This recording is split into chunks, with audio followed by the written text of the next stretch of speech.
नमस्ते बच्चों, मैं सुधांशु आप सभी का स्वागत करता हूं डीएन बायोलॉजी क्लास के चैनल पे। बच्चा, आज हम लोग अपने 30 डे चैलेंज के अंदर टॉपिक नंबर 4 करने वाले हैं। इससे पहले हमारा 3 टॉपिक अच्छे से हो चुका है। ईटीएस हो चुका है अपना, मेंस्ट्रुअल साइकिल हो चुका है अपना, और लैक ऑफ हो चुका है। देखिए, जो भी ये 3 टॉपिक कराया गया है, यहाँ से हमारे एक सवाल निश्चित तौर पर बनने की संभावना रहते हैं। अब जो हमारा अगला टॉपिक है वो क्या है, हमारे स्पर्मेटोजेनेसिस है और क्या अपने पास ओजेनेसिस है, यानी कि हमारा स्पर्म कैसे बनता है और एग कैसे बनता है। इस पे भी हमारा एक सवाल निश्चित रूप से आते हैं हर साल। बहुत ही ये क्या हमारे लिए इंपॉर्टेंट टॉपिक होता है। देखिए, जो हमारा सीरीज चल रहा है उसमें हमारा टारगेट यही है कि हम उन सभी टॉपिक को कवर करेंगे चैप्टर के अंदर से जहाँ से हमारा सवाल आने की संभावना अच्छे खासे रहते हैं। ठीक है, बिना समय गवाए अब हम लोग स्टार्ट करते हैं अपने टॉपिक को। ध्यान दीजिएगा आप लोग, जो हमारा स्टेप स्टार्ट होता है वो कहाँ से होता है, गैमेटोजेनेसिस होता है। यानी कि हमारे अंदर जो सेक्स सेल को तैयार किया जा रहा है वो कैसे बनता है उसके बारे में हम लोग को समझना है। ठीक है, एक ऐसा प्रोसेस जिसके द्वारा क्या किया जा रहा है, सेक्स सेल को तैयार किया जा रहा है, वो क्या कहलाएगा हमारे लिए, गैमेटोजेनेसिस कहलाएगा। ठीक है, तो process of formation of sex cell क्या कहलाता है, हमारे लिए गैमेटोजेनेसिस कहलाता है। अब जो कि हमारा गैमेटोजेनेसिस है वो दो तरीके का होता है। एक होता है अपने पास स्पर्मेटोजेनेसिस और एक क्या होता है अपने पास oogenesis होता है। जो हमारा स्पर्मेटोजेनेसिस होता है वो कहाँ पे होता है, मेल के अंदर हो रहा होता है, और जो अपने पास oogenesis है वो कहाँ हो रहा होता है, फीमेल के अंदर हो रहा होता है। और इसके द्वारा क्या बन रहा होता है, हमारा एक बन रहा होता है। जो हमारा स्पर्मेटोजेनेसिस है इसके द्वारा क्या बनता है, अपने पास स्पर्म सेल बनता है, और जो हमारे पास oogenesis है इसके द्वारा क्या बनता है, अपने पास एक सेल बन रहा होता है। हम लोग शुरुआत करते हैं अपना स्पर्मेटोजेनेसिस से। शुरुआत कहाँ से करेंगे हम लोग, अपना स्पर्मेटोजेनेसिस से। देखिएगा, इसका साइड समझिएगा पहले कि ये होता कहाँ पे है। तो हमारा जो स्पर्मेटोजेनेसिस हो रहा है वो कहाँ पे हो रहा है, मेल के टेस्टिस के सेमिनिफेरस ट्यूब्यूल में हो रहा है। साइड समझिएगा इसका, मेल के टेस्टिस के सेमिनिफेरस ट्यूब्यूल के अंदर क्या हो रहा होता है, हमारा स्पर्म बन रहा होता है। ठीक है, अब समझिएगा इसमें हमारा ये बनना शुरुआत कैसे करता है। ठीक है, हमारे लिए ये जो फ्लो चार्ट बनाया गया है ये बहुत ही इंपॉर्टेंट है। यहाँ से हमारे सवाल बनने का संभावना अच्छे खासे रहते हैं, पहले भी कई बार आ चुके हैं। देखिएगा, जो अपने पास क्या है, सेमिनिफेरस ट्यूब्यूल है, इसके अंदर क्या होता है भैया, सेमिनिफेरस ट्यूब्यूल है इसके अंदर क्या होता है, हमारा स्पर्मेटोगोनिया का सेल पहले से पाया जाता है। ठीक है, क्या पाया जाएगा यहाँ पे, हमारा स्पर्मेटोगोनिया का सेल पाया जाएगा। ठीक है, अब जो ये सेल है इसके अंदर ही क्या होगा, हमारा इसके अंदर ही क्या होगा, ये हमारा डिवीजन के अंदर इंटर करते हैं। ठीक है, और ये कैसे इंटर करते हैं देखिएगा, जो हमारा स्पर्मेटोगोनिया का सेल है ये कैसा होता है, हमारे लिए डिप्लॉयड होता है। ये कैसा होता है, हमारा डिप्लॉयड होता है। तो ये पहले क्या करेगा, अपना संख्या को बढ़ाएगा। इसे क्या करता है, पहले अपनी संख्या को बढ़ाता है। अगर कहीं किसी सेल को संख्या को बढ़ाना है तो कौन सा डिवीजन करना पड़ेगा, हमें माइटोसिस डिवीजन करना पड़ेगा। तो जो हमारे पास क्या है, स्पर्मेटोगोनिया का सेल है, ये क्या करते हैं, माइटोसिस डिवीजन करते हैं और क्या करते हैं, अपना संख्या को बढ़ाते हैं। और जो भी इनके द्वारा डिवीजन जो सेल बनते हैं वो क्या कहलाएंगे, हमारे लिए प्राइमरी स्पर्मेटोसाइट कहलाएंगे। ठीक है, सुनिएगा, जो हमारा स्पर्मेटोगोनिया का सेल है, ठीक है, जब ये डिवाइड करते हैं तो ये क्या बनाते हैं, हमारे लिए प्राइमरी स्पर्मेटोसाइट बनाते हैं। तो ये क्या हुआ है, माइटोसिस डिवीजन हुआ है। तो अगर इसका प्रोबेबिलिटी 2n है तो इससे जो भी सेल बनेंगे उसका प्रोबेबिलिटी क्या रहेगा, हमारे पास 2n ही रहेगा। कारण क्या है कि माइटोसिस की तरह क्या होता है, हमारा सेल का संख्या बढ़ाया जाता है, और ये डिवीजन कैसा हमारे लिए इक्वेशनल डिवीजन है, तो नंबर ऑफ क्रोमोसोम यहाँ पर नहीं बदलेगा अपना। ठीक है, जो अपने पास क्या हमारा स्पर्मेटोगोनिया का सेल है ये किसमें इंटर करता है, माइटोसिस डिवीजन में इंटर करता है, ताकि अपना संख्या को बना सके। ठीक है, बढ़ा सके, और क्या बनाता है अपने पास, प्राइमरी स्पर्मेटोसाइट बनाता है। अब देखिएगा, जो ये सेल तैयार होगा अपने पास प्राइमरी स्पर्मेटोसाइट, ये इंटर करता है म्यूसिस के अंदर। ये किस पे इंटर करेगा, हमारा म्यूसिस के अंदर इंटर करता है। तो जो हमारा म्यूसिस होता है वो दो भाग में पूरा हो रहा था, एक होता है म्यूसिस 1 और क्या एक क्या होता है अपने पास, म्यूसिस 2 होता है। तो जब ये म्यूसिस 1 करता है तो इससे जो सेल बनते हैं वो क्या कहलाएंगे, हमारे लिए सेकेंडरी स्पर्मेटोसाइट कहलाएंगे। ठीक है, और जो हमारे पास सेकेंडरी स्पर्मेटोसाइट बना है वो कैसा बना है, वो हैप्लॉइड बना है। वो कैसा बना हमारे लिए, हैप्लॉइड बना है। प्राइमरी स्पर्मेटोसाइट कैसा है, डिप्लॉइड है। और जब ये इंटर करते हैं म्यूसिस के अंदर तो इससे जो भी सेल बनता है वो कैसा बनता है, हमारे लिए हैप्लॉइड बनता है। अब आगे देखिएगा, जो हमारा सेकेंडरी स्पर्मेटोसाइट है उसके हर एक सेल कहाँ इंटर करेंगे, म्यूसिस 2 में इंटर करेंगे। ठीक है, इसके हर एक सेल कहाँ इंटर करेंगे, हमारे लिए म्यूसिस 2 में इंटर करेंगे। अब इस हर एक सेल से क्या बनेगा, हमारा कुल मिलाकर 4 सेल बनेंगे। कितने बनेंगे, हमारा कुल मिलाकर 4 सेल बनेंगे। 1 से 2 बनेंगे, तो 2 से कितने बनेंगे, 4 बनेंगे। तो देखिएगा अपने पास क्या तैयार हो जाएगा, 4 स्पर्मेटिड तैयार हो जाएगा। अपने पास क्या तैयार होगा, अपने पास 4 स्पर्मेटिड तैयार होगा। अब जो हमारा स्पर्मेटिड है ये हमारा स्पर्म नहीं है। बाद में क्या होता है, इनका हमारा मैच्योरेशन होता है। बाद में क्या होगा, इनका हमारा मैच्योरेशन होगा, और इनका जो मैच्योरेशन है क्या कहलाएगा, हमारे लिए स्पर्मियोजेनेसिस कहलाएगा। क्या कहलाएगा, हमारे लिए स्पर्मियोजेनेसिस कहलाएगा, जिसके द्वारा क्या होता है भैया, अपने पास टेल का डेवलपमेंट होता है, एक्रोजम का डेवलपमेंट होता है।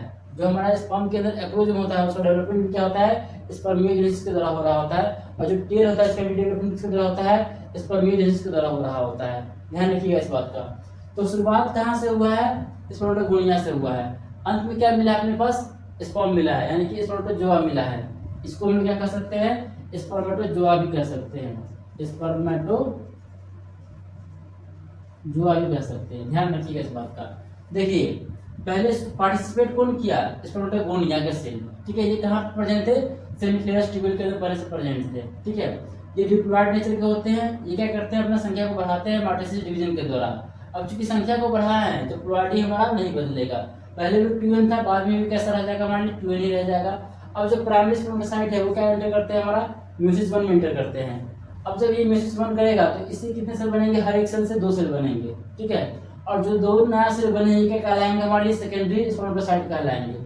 अब जो ये सेल बना है ये कहाँ एंटर करते हैं, म्यूसिस 2 में एंटर करते हैं दोनों सेल।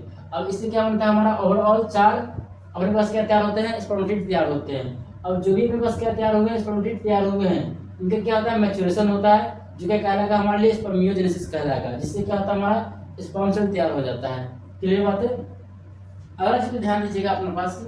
अगला क्या है अपने पास, हार्मोनल कंट्रोल। इनका हार्मोनल कंट्रोल कैसे होता है, देखिएगा। हाइपोथैलेमस से क्या निकलेगा भैया, हाइपोथैलेमस से क्या निकलेगा, GnRH निकलेगा, यानी कि गोनाडोट्रोपिन रिलीजिंग हार्मोन निकलेगा। यहाँ से क्या निकलेगा हमारे पास, गोनाडोट्रोपिन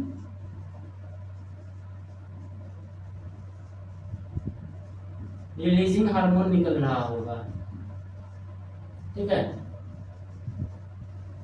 गोनाडोट्रोपिन रिलीजिंग हार्मोन निकल रहा होगा, जो किस पे काम करता है, एंटीरियर पिट्यूटरी पे काम करता है। अब जो हमारा एंटीरियर पिट्यूटरी है ये क्या निकालेगा अपने अंदर से, ये निकालेगा अपने अंदर से FSH, और क्या निकालेगा अपने अंदर से LH निकालेगा। तो जो हमारे पास क्या मिला है, FSH मिला है, ये किस पे काम करता है, ये काम करता है सटोली सेल पे, ठीक है। किस पे काम करेगा, हमारे लिए सटोली सेल पे काम करेगा। और जो LH है ये किस पे काम करेगा, लीडिंग सेल पे काम करेगा। तो जब हमारा सटोली सेल पे ये काम करता है, सटोली सेल क्या करता है, स्पर्म के लिए जो न्यूट्रिशन चाहिए होता है वो प्रोवाइड कराता है। ये क्या करेगा, हमारे लिए स्पर्म के लिए जो न्यूट्रिशन चाहिए उसको प्रोवाइड कराएगा। और साथ में क्या करता है, स्पर्म के डेवलपमेंट में भी हेल्प करता है। किसमें हेल्प करेगा, हमारे लिए स्पर्म के डेवलपमेंट में हेल्प कर रहा होता है सटोली सेल, ठीक है। इसलिए इनका नाम क्या पड़ता है, इनका नाम पड़ जाता है नर्सिंग सेल। क्या नाम पड़ता है इनका, हमारा नर्सिंग सेल भी इनका नाम पड़ जाता है। ध्यान रखिएगा इस बात को, ठीक है। और जो अपने पास लीडिंग सेल है, लीडिंग सेल है ये किस पे काम करता है, तो भैया जो हमारा LH है, सॉरी जो हमारा LH है वो किस पे काम करता है, लीडिंग सेल पे काम करता है। और इससे क्या बनता है, इससे बनता है टेस्टोस्टेरोन। इससे क्या बनेगा अपने पास, टेस्टोस्टेरोन बनता है, जो सपोर्ट कर रहा होता है स्पर्मेटोजेनेसिस को। इसको सपोर्ट करेगा हमारे लिए स्पर्मेटोजेनेसिस को। ध्यान से सुनिएगा, फिर से पूरी कॉल देते हैं। जो हमारा स्पर्म के बनने का प्रोसेस है क्या कहलाएगा, हमारे लिए स्पर्मेटोजेनेसिस कहलाएगा, जो कहाँ हो रहा होता है, मेल के टेस्टिस के सेमिफेरस ट्यूब्यूल में हो रहा होता है। साइट ध्यान रखिएगा, साइट भी इंपॉर्टेंट है आपके लिए। ये हो कहाँ पे रहा है, टेस्टिस के सेमिफेरस ट्यूब्यूल के अंदर में हो रहा होता है, ठीक है। आगे समझिएगा, जो हमारा सेमिफेरस ट्यूब्यूल है उसके अंदर क्या पाया जाता है, स्पर्मेटोगोनिया पाया जाता है, जो कैसा होता है, डिप्लॉयड होता है। ये क्या करता है, माइटोसिस करता है और क्या बनाएगा, हमारे लिए प्राइमरी स्पर्मेटोसाइट बनाएगा। और ये क्या करता है, हमारा म्यूसिस के अंदर इंटर करता है। पहले क्या होगा, हमारा म्यूसिस 1 होगा, जिससे क्या बनेगा अपने पास, सेकेंडरी स्पर्मेटोसाइट बनेगा, ठीक है।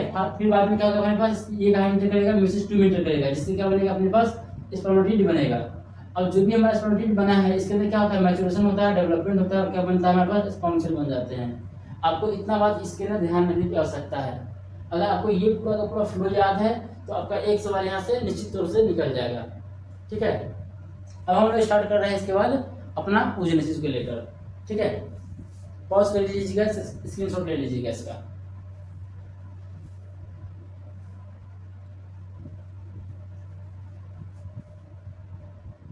ठीक है बुआ, अब आगे देखिएगा। अब आगे हम लोग स्टार्ट करते हैं ओजेनेसिस को लेकर, देखिएगा समझिएगा, ठीक है। जैसे हम लोग पढ़ रहे थे स्पर्मेटोजेनेसिस के बारे में कि मेल के अंदर स्पर्म बन रहा है, क्या कहलाएगा हमारे लिए, स्पर्मेटोजेनेसिस कहलाएगा। इसका जो फ्लो था वो कैसे था वो हम समझ चुके हैं। आगे हम लोग बात करने वाले हैं ओजेनेसिस को लेकर। देखिएगा, एक ऐसा प्रोसेस जिसके द्वारा क्या किया जा रहा है, ओवम को तैयार किया जा रहा है। तो इसका जो प्रोसेस है क्या कहलाएगा, हमारे लिए ओजेनेसिस कहलाएगा। जो हमारा ओजेनेसिस है ये किस में हो रहा होता है, फीमेल के अंदर हो रहा होता है। और ये स्टार्ट कब होता है, जब बच्चा माँ के गर्भ में होता है, जब अपने फीटस में होता है चाइल्ड, तभी ये स्टार्ट हो जाता है हमारा। यानी कि जो हमारा ओजेनेसिस है वो कब स्टार्ट हो रहा है, ठीक है, बिफोर बर्थ ही स्टार्ट हो जा रहा है हमारे पास, ठीक है। समझिएगा, यहाँ पे देखिएगा, जो फीटल ओवरी है इसके अंदर क्या होता है, हमारा ओगोनिया कैसे क्या करता है, ओजेनेसिस करना स्टार्ट करता है। पहले ये क्या करेगा, अपना माइटोसिस करेगा, जिससे क्या करेगा, अपना संख्या को बढ़ाएगा, ठीक है। पहले ये क्या करता है, माइटोसिस करता है, जिससे क्या होता है इनका संख्या को बढ़ाया जाता है। ठीक है। तो जब हमारा ओगोनिया का सेल क्या करता है, माइटोसिस डिवीजन करता है, तो इससे क्या बनाता है हमारे पास, प्राइमरी oocyte बनाता है। क्या बनाता है इससे हमारे पास, प्राइमरी oocyte बनाता है। ठीक है, समझिएगा। तो अपने पास जो हमारा प्राइमरी oocyte तैयार हुआ है, ये कहाँ इंटर करता है, ये इंटर करता है म्यूसिस 1 के अंदर। लेकिन जैसे ही ये म्यूसिस 1 के अंदर इंटर करता है, तो प्रोफेज 1 के डिप्लोइडिन स्टेज पे ये जाके क्या होता है, अपने पास अरेस्ट हो जाता है, रुक जाता है डिवीजन हमारा। ठीक है। जो हमारा प्राइमरी oocyte है वो किस में इंटर किया है, म्यूसिस 1 में इंटर किया है। तो कहाँ जाकर रुक गया है, प्रोफेज 1 के डिप्लोइडिन स्टेज पे क्या हो गया, ये हमारे लिए रुक गया है, डिवीजन करना रुक दिया है। ठीक है। तो यहाँ पे समझिएगा, जब हमारा बिफोर बर्थ कंडीशन होता है, तो उस टाइम पे अपने पास कितना होता है, प्राइमरी oocyte 2 मिलियन के आसपास होता है। कितना होता है अपने पास, 20 लाख के आसपास होता है, यानी कि 2 मिलियन के आसपास होता है। ठीक है। तो जब बच्चा हमारा क्या है, देखिएगा, जो बच्चा कहाँ है, माँ के गर्भ में ही है, माँ के गर्भ में ही है, तो वहाँ पे क्या बन चुका है, प्राइमरी oocyte बन चुका है, और ये डिवीजन इंटर कर चुका है, लेकिन ये क्या हुआ है, रुक गया है डिवीजन हमारा। ठीक है। तो समझिएगा, जो हमारा प्राइमरी oocyte से लेकर यहाँ तक का घटना है, ये घटना कब का है, बिफोर बर्थ का घटना है। ये घटना कब तक का है हमारा, बिफोर बर्थ का घटना होता है। ठीक है। आगे समझिएगा, जैसे ही क्या होगा, बच्चे का जन्म हो जाएगा, बच्चा कहाँ पे आ जाएगा, प्यूबर्टी में आ जाएगा। तो प्यूबर्टी में आते ही क्या होता है, हमारे पास जो डिवीजन रुका हुआ था म्यूसिस 1 का, वो क्या होता है हमारा, कंप्लीट हो जाता है। क्या होता है हमारे लिए, कंप्लीट होता है। जैसे ही मेसोस साइकिल स्टार्ट होता है, तो उस दौरान क्या होता है, हमारा डिवीजन पूरा हो जाता है, जिससे क्या बनता है अपने पास, सेकेंडरी oocyte बनता है और फर्स्ट पोलर बॉडी बनता है। यानी कि जो पोलर बॉडी है, ये कैसा है, ये टाइनी सेल है, ये छोटा सेल है, ये मान लीजिए एक छोटा तरह का सेल होता है। ठीक है। मैक्सिमम साइटोप्लाज्म किसके पास रहेगा, सेकेंडरी oocyte के पास रहेगा, और थोड़ा सा साइटोप्लाज्म किसके पास रहेगा, टाइनी जो पोलर बॉडी तैयार हुआ है इनके पास रहेगा। ठीक है। तो जो हमारा म्यूसिस 1 पूरा हुआ है, वो कब हुआ है, प्यूबर्टी पे हुआ है, मेसोस साइकिल के दौरान पूरा हुआ है। ठीक है। आगे ध्यान दीजिएगा, जो सेकेंडरी oocyte बना है, जब ये कांटेक्ट में आएगा, किसके स्पर्म में कांटेक्ट में आएगा, यानी फर्टिलाइजेशन के दौरान।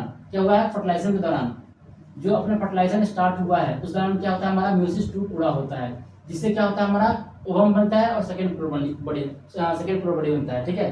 ध्यान से सुनिएगा, जो हमारा सेकेंडरी oocyte है, वो क्या किया है, म्यूसिस 2 के लिए इंटर किया है, कब, फर्टिलाइजेशन के दौरान इंटर किया है। जैसे फर्टिलाइजेशन स्टार्ट होगा, तो क्या हो जाएगा, इसके अंदर हमारा म्यूसिस 2 इंड्यूस होगा, जिससे क्या होता है, म्यूसिस 2 पूरा होता है और क्या बनाता है, ओवम बनाता है और सेकेंड पोलर बॉडी बनाता है। ठीक है। अपने पास अब इस फ्लो को समझ लीजिएगा एक बार, जो हमारा ओगोनिया है, उसमें क्या हुआ है, माइटोसिस डिवीजन हुआ है, जिससे क्या हुआ है, इसका संख्या को बढ़ाया गया है, और इनका काम क्या बन गया, हमारे पास प्राइमरी oocyte बन गया है। ठीक है। अब जो प्राइमरी oocyte बना है, ये कहाँ इंटर करता है, म्यूसिस 1 में इंटर करता है। जैसे ही ये डिवीजन इंटर करता है, तो म्यूसिस 1 के प्रोफेज 1 के डिप्लोइडिन में जाके क्या होता है, डिवीजन हमारा रुक जाता है। ठीक है। तब तक क्या हो चुका है, बच्चे का जन्म भी हो चुका है। अब समझिएगा, जब बच्चे का जन्म हो जाएगा, तो डिवीजन कहाँ रुका हुआ है, हमारा म्यूसिस 1 के प्रोफेज 1 के डिप्लोइडिन में जाकर रुका हुआ है। तो जैसे ही प्यूबर्टी आता है, बच्चे के जन्म के बाद प्यूबर्टी आएगा, तो प्यूबर्टी में क्या होता है, मेसोस साइकिल स्टार्ट होता है, जिससे क्या होता है, हमारा म्यूसिस 1 पूरा हो जाता है, और ये क्या बन जाता है, हमारे लिए प्राइमरी oocyte बन जाता है, सेकेंडरी oocyte बन जाता है। जो प्राइमरी oocyte बना हुआ, तो क्या बन जाता है, हमारी सेकेंडरी oocyte में बदल जाता है। ठीक है। और ये क्या बनाता है, साथ में हमारा एक पोलर बॉडी भी बनाता है। ठीक है। अब जो हमारा सेकेंडरी oocyte है, जैसे ही इसके कांटेक्ट में क्या आएगा, स्पर्म आएगा, तो इसमें क्या इंड्यूस हो जाएगा, हमारा म्यूसिस 2 इंड्यूस हो जाएगा, जिससे क्या बन जाएगा, हमारा ओवम बन जाएगा और सेकेंड पोलर बॉडी बनकर तैयार हो जाएगा। ठीक है। तो ऐसे हमारा क्या चल रहा होता है, फ्लो चल रहा होता है। आप याद रखिए इस बात को, सेकेंडरी oocyte का जो डिवीजन हमारा म्यूसिस 2 का इंड्यूस हो रहा है, वो कब हो रहा है, फर्टिलाइजेशन के दौरान हो रहा होता है। ठीक है। तो जब फर्टिलाइजेशन हो रहा होता है, उस टाइम पे क्या होता है, अपने पास म्यूसिस 2 पूरा हो रहा होता है, और क्या तैयार होता है, ओवम तैयार होता है। तो एक बार ध्यान रखिएगा आप, प्राइमरी oocyte से कितना बन रहा है, हमारा ओवम एक ही बन रहा है। हमारा जो एक प्राइमरी oocyte है, अपने पास जो एक प्राइमरी oocyte है, वो क्या बना रहा होता है, अपने पास एक फंक्शनल ओवम बना रहा होता है, एक फंक्शनल ओवम बना रहा होता है। जो अपने पास जो एक प्राइमरी स्पर्मेटोसाइट है, वो 4 क्या बना रहा होता है, स्पर्म सेल बना रहा होता है। क्या रखिएगा इस बात को, जो अपने पास एक प्राइमरी oocyte है, वो क्या बनाएगा, हमारा एक फंक्शनल ओवम बनाएगा, और जो अपने पास क्या है, एक प्राइमरी स्पर्मेटोसाइट है, वो क्या बना रहा है, 4 स्पर्म सेल बना रहा होता है। ठीक है। तो इतना बात आपके oogenesis के अंदर और स्पर्मेटोजेनेसिस के अंदर इंपॉर्टेंट है। आपको ये फ्लो अगर याद है, तो आपका एक सवाल यहाँ से लग जाएगा। ठीक है। तो वो इस चीज़ को तैयार कर लीजिएगा अच्छे से, ये आपके एग्जाम के बहुत ही इंपॉर्टेंट सेक्शन रहेगा, और यहाँ से एक सवाल आपको निश्चित तौर पर देखने को मिलेगा। ठीक है। उसमें कहीं से कोई कटौती नहीं होगा, एक सवाल किसी न किसी रूप में आपको यहाँ से दिखाई दे देगा। तो आप अच्छे से इसको रिविजन कर लीजिएगा। ठीक है। तब तक के लिए विवाह, नमस्ते।